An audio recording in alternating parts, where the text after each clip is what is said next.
آپ کے ساتھیوں نے کہا یا امام اس کو میدان کرب و بلا بھی کہتے ہیں۔ امام حسین رضی اللہ تعالیٰ عنہ نے فرمایا اے میرے ساتھیوں اپنے اپنے خیمے نصب کر لو، کیونکہ یہی وہ میدان ہے جہاں پر میرا جوان علی اکبر شہید کیا جائے گا۔ قاسم کی جوانی لوٹے گی، عباس علمدار کے بازو قلم کیے جائیں گے، ننھے علی اصغر کے حلق میں تیر پیوست ہوگا، تیر پیوست ہوگا۔ اور اے میرے پیارے اسلامی بھائیوں، حضرت امام حسین رضی اللہ تعالیٰ عنہ فرماتے ہیں یہی وہ مقام ہے جہاں اولاد رسول کے سروں کو قلم کیا جائے گا، ان کو نوک نیزے پر چڑھایا جائے گا۔ اے میرے پیارے اسلامی بھائیوں، جب امام حسین کے ساتھیوں نے یہ سنا، آپ کو رائے کی حکومت کا لالچ دے کر 22,000 لشکریوں کے ساتھ امام حسین کی طرف روانہ کر دیا۔ اور ابن زیاد نے عمر و سعد سے کہا تھا اے عمر و سعد اگر امام حسین یزیدی بیعت قبول کر لیں تو ٹھیک ہے، ورنہ تم ان کا سر کاٹ کر کے لے آنا، ہم تمہیں رائے کی حکومت دے دیں گے، ہم تمہیں رائے کا بادشاہ بنا دیں گے، ہم تمہیں انعام و اکرام سے مالا مال کر دیں گے۔ اے میرے پیارے اسلامی بھائیوں، عمر و سعد 22,000 کا لشکر زرار لے کر میدان کرب و بلا میں اتر جاتا ہے اور امام حسین سے فرماتا ہے یا امام آپ یزید کی بیعت قبول کر لیں۔ اے میرے پیارے اسلامی بھائیوں، مورخ حیران ہے کہ تاریخ عالم میں یہ بات کہیں نہیں ملتی کہ 82 افراد کے لیے 22,000 کا لشکر جرار آیا ہو، بلکہ ان 82 افراد میں بوڑھے جوان بچے اور عورتیں بھی شامل ہیں، اور پھر یہ لڑائی کے لیے تیار ہو کر کے بھی نہیں آئے تھے، ان کو تو مہمان کی طور پر کوفے میں بلایا گیا تھا۔ اے میرے پیارے اسلامی بھائیوں، آخر کار وہ ان نفوس قدسیہ کو اپنے دل و دماغ میں کیا تصور کرتے ہوں گے، آخر کار ان کی ہمت و جرأت کا کیا نقشہ ان کے ذہن پر طاری ہوگا جو ان کے مقابلے میں اتنی بڑی فوج لا کر کے کھڑی کر دی، پھر بھی ان کی ہمت پست ہو رہی تھی۔ وہ دل ہی دل میں سوچ رہے تھے کہ ہم ان حق کے شیروں کا مقابلہ کیسے کر سکیں گے۔ حتی الامکان عمر بن سعد نے اپنا پورا لشکر نہر فرات کے کنارے اتار دیا، اور اتارنے کے بعد امام حسین کی بارگاہ میں پہنچتا ہے اور کہتا ہے یا امام یا تو آپ یزید کی بیعت قبول کر لے یا تو ہم سے لڑائی کے لیے تیار ہو جائے۔ امام حسین رضی اللہ تعالیٰ عنہ نے فرمایا اے عمر و سعد اگر یزیدی بیعت قبول کرنا ہوتی تو ہم مدینہ منورہ کی پرقیب گلیوں کو نہ چھوڑتے، ہم مکہ معظمہ کو نہ چھوڑتے، ہم ریگستان کی صعوبتوں کو برداشت نہ کرتے، ہم ایک فاسق اور فاجر کی بیعت قبول نہیں کر سکتے ہیں۔ حتی الامکان گفت و شنید کا سلسلہ 7 محرم الحرام کو چلتا رہا۔ 7 محرم الحرام کو شمر لعین ابن زیاد کا تیسرا حکم نامہ لے کر پہنچ جاتا ہے اور کہتا ہے عمر و سعد یا تو اے عمر و سعد آپ امام حسین سے فرما دیں یا تو وہ یزیدی بیعت قبول کر لے، اور اگر نہیں کرتے ہیں تو وہ لڑائی کے لیے تیار ہو جائے اور نہر فرات پر پہرا لگا دیا جائے، کیونکہ حسین کے خیمے میں ایک بوند پانی بھی نہ پہنچنے پائے، کیونکہ اے میرے پیارے اسلامی بھائیوں یہ وہ نہر ہے جس سے چرند پانی پیے، پرند پانی پیے، حیوان پانی پیے، خود یزیدی پانی پیے، اور جن کے نانا کے صدقے میں اللہ تبارک و تعالیٰ نے پوری کائنات کو بنایا، پوری کائنات کو کو پیدا کیا، آج اسی نواسے پہ پانی کو بند کر دیا گیا، لیکن ان ظالموں کو کیا معلوم تھا کہ محمد مصطفیٰ کے باغ کے سب پھول ایسے ہیں جو بن پانی کے تر رہتے ہیں مگر کبھی مرجھایا نہیں کرتے۔ اے میرے پیارے اسلامی بھائیوں، یہ گفت و شنید کا سلسلہ 9 محرم الحرام تک جاری رہا۔ 9 محرم الحرام کو عمر و سعد آخری پیغام لے کر امام حسین کی بارگاہ میں پہنچتا ہے، کہتا ہے یا امام اب آخری مرتبہ کہتا ہوں، یا تو آپ یزیدی بیعت قبول کر لے یا تو ہم سے لڑائی کے لیے تیار ہو جائے۔ امام حسین فرماتے ہیں اگر تم ہم سے لڑنا ہی چاہتے ہو تو پھر کل لڑ لینا، کیونکہ کل محرم الحرام کی 10 تاریخ ہے۔ ہم کسی ڈر اور خوف کی بنا پر یہ بات نہیں کہہ رہا ہوں، بلکہ میں یہ چاہتا ہوں کہ ایک رات اور رب کی عبادت کر دی جائے، رب کی بارگاہ میں سجدے کر لیے جائے، قرآن کریم کی تلاوت کے مزے لوٹ لیے جائے، کیونکہ اللہ تبارک و تعالیٰ نے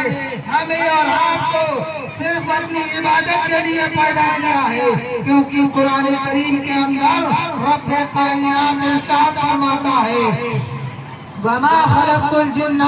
وَالْإِنسَ إِلَّا لِيَعْبُدُونِ، ہم نے جن اور انسانوں کو اپنی عبادت کے لیے پیدا کیا ہے۔ تو اے میرے پیارے اسلامی بھائیوں، قرآن ہمیں اور آپ کو یہ درس دے رہا ہے کہ رب نے ہمیں اور آپ کو صرف اپنی عبادت کے لیے پیدا کیا ہے، اپنی بندگی کے لیے پیدا کیا ہے۔ اور امام حسین اپنے چاہنے والوں کو، اپنے ماننے والوں کو، اپنے عقیدت مندوں کو،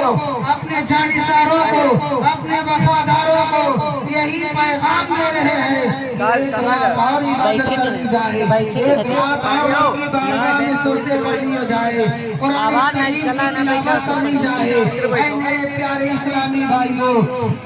عمر و سعد فرمایا یا امام ٹھیک ہے، آپ کو ایک رات کا موقع اور دے دیا جاتا ہے، کیونکہ وہ دل ہی دل میں خوش ہو رہا تھا کہ ہمارا کام آسان ہو جائے گا، کیونکہ ایک رات کا موقع ہمیں اور مل گیا ہے، کیونکہ امام حسین کی بھوک اور پیاس کی شدت اور تیز ہو جائے گی اور بڑھ جائے گی، ہمارا کام بن جائے گا۔ حتی مقام محرم الحرام کی 10ویں تاریخ ہے، 10ویں رات میں امام حسین نے اپنے تمام عزیز و اقارب، رشتہ دار، اپنے ساتھیوں کو جمع کیا اور جمع کرنے کے بعد فرمایا اے میرے ساتھیوں، میں تم سب کا شکر گزار ہوں، کیونکہ تم نے ہر مقام پر ہمارا ساتھ دیا ہے۔ تمہاری اس وفاداری جانشاری پر تاریخ عالم فخر و ناز کرتی رہے گی۔ لیکن اے میرے ساتھیوں، آج یزیدی سر مانگتے ہیں تو میرا، خون بہانا چاہتے ہیں تو میرا، بیعت مانگتے ہیں تو میری، اس سے تمہیں کوئی سروکار نہیں ہے، اس سے تمہیں کوئی مطلب نہیں ہے۔ رات کی تاریخی میں تم میں سے جو جہاں جانا چاہتا ہے وہ چلا جائے، مجھے تم سے کوئی شکایت نہیں ہے، مجھے تم سے کوئی شکوہ نہیں ہے، میں تم سے راضی ہوں۔ امام حسین رضی اللہ تعالیٰ عنہ کے ساتھیوں نے فرمایا یا امام آپ ہمیں اپنے سے دور نہ کیجئے، ہم آپ کے قدموں سے دور نہیں جانا چاہتے ہیں، ہم آپ سے الگ نہیں ہونا چاہتے ہیں۔ اگر آج ہم نے آپ کو تنے تنہا کرب و بلا میں چھوڑ دیا تو دنیا ہمیں تانے دے گی کہ جب امام حسین کا امتحان کا وقت آیا تھا تو امام حسین کے ساتھیوں نے، ان کے وفاداروں نے، ان کے جانشاروں نے، ان کے محب نے ان کا ساتھ چھوڑ دیا تھا۔ یا امام ہم آپ کو